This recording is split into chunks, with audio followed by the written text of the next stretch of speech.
The war was over. The killing was supposed to stop. But on the frozen morning of December 1st, 1945, a German general stood tied to a wooden post, a black hood over his head, 12 American rifles aimed directly at his heart. He had commanded tens of thousands of soldiers. He had dined with the most powerful men in the Nazi war machine. He believed his rank would protect him. He was wrong. This is the story of the one man Eisenhower refused to spare and the 15 Americans whose murder made it inevitable. December 1st, 1945, Avera, Italy. The war in Europe had been over for 6 months. Most German soldiers had already surrendered. They were sitting in holding camps, waiting to go home, waiting to rebuild their lives. The bloodshed was supposed to be finished, but not today. In a cold, muddy courtyard, a man in a stripped gray uniform was being led to his death. He wasn't a private. He wasn't some low-ranking foot soldier following orders in a trench. He was General Anton Dossler, general of the infantry, a man who had commanded tens of thousands of troops across the Italian front. Just days before this moment, Dossler had been desperately pleading for his life. He had appeared before an American military tribunal in Rome, arms crossed, voice steady, convinced he could talk his way out. He had sent frantic appeals all the way to the Supreme Allied Commander General Dwight D. Eisenhower himself. His defense was simple. It was the same excuse every Nazi officer used when the war turned against them. I was just following orders. He believed Eisenhower, a man known for his calm, his diplomacy, his measured decisions, would spare him. He believed that generals didn't execute other generals. He believed his rank was his armor. He was about to discover how catastrophically wrong he was. Eisenhower read the appeal. He sat at his desk in silence. And then, without a single moment of hesitation, he picked up his pen and stamped one word across the page. Confirmed. There would be no prison. No mercy. No retirement. Only a firing squad. To understand why Eisenhower, a man who genuinely hated unnecessary bloodshed, made that decision, we have to go back 18 months. March 1944, deep behind enemy lines in northern Italy.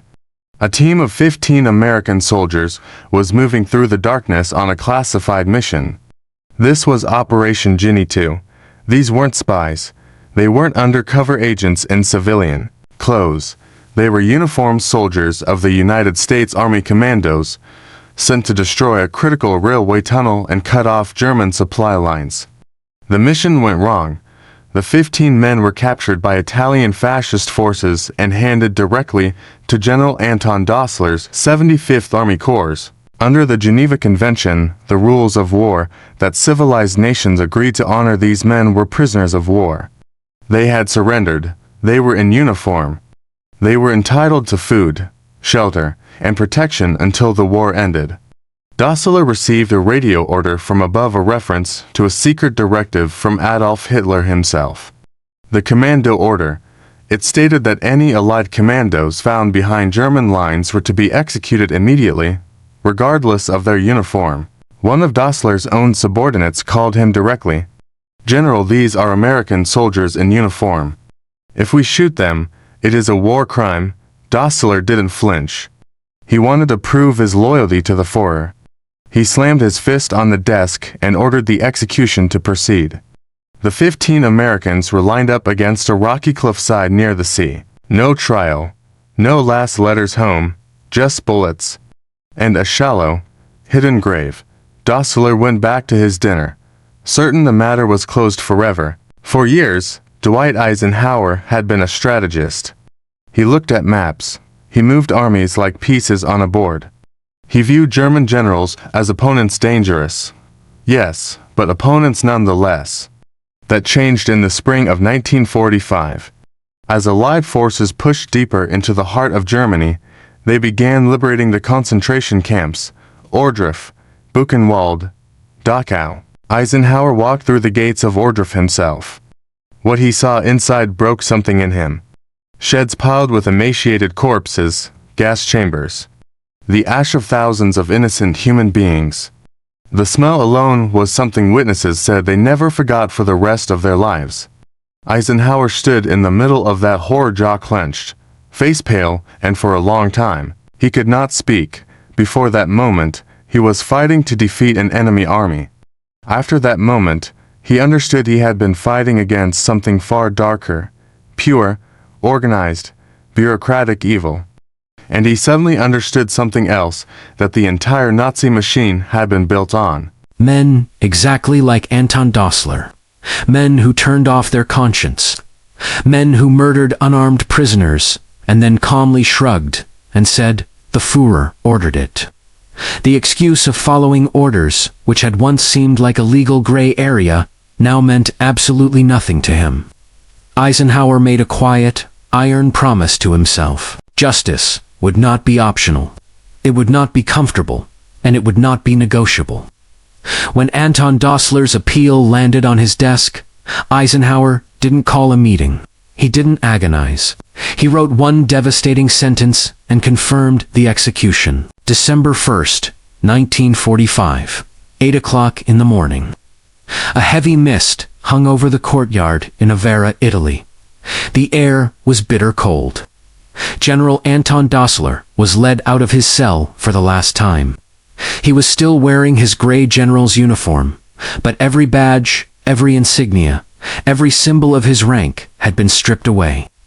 His hands were bound behind his back. He walked past the line of American MPs without speaking.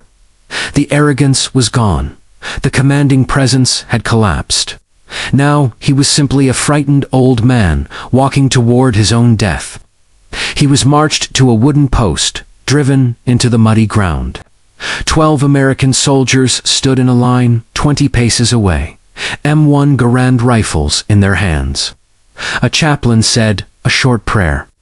Dossler mumbled a response. An officer stepped forward and lowered a black hood over his head. And in those final seconds, standing there in complete darkness, bound to that post, one has to wonder, did General Dossler think about the 15 Americans he had sentenced to death?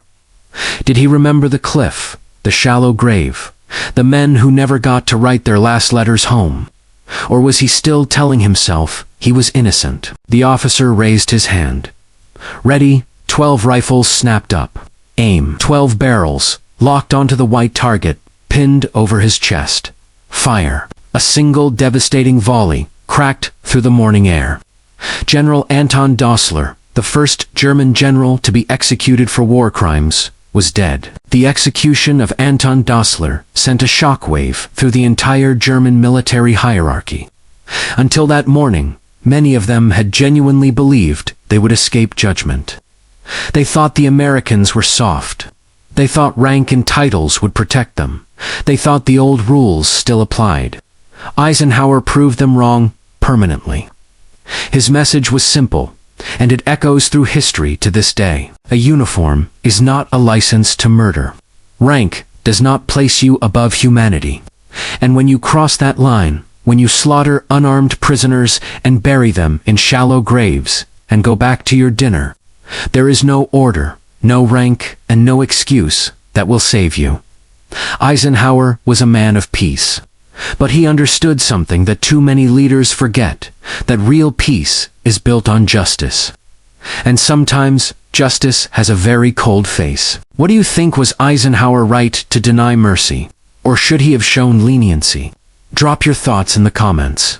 And if you believe history's darkest truths deserve to be remembered, hit that like button and subscribe.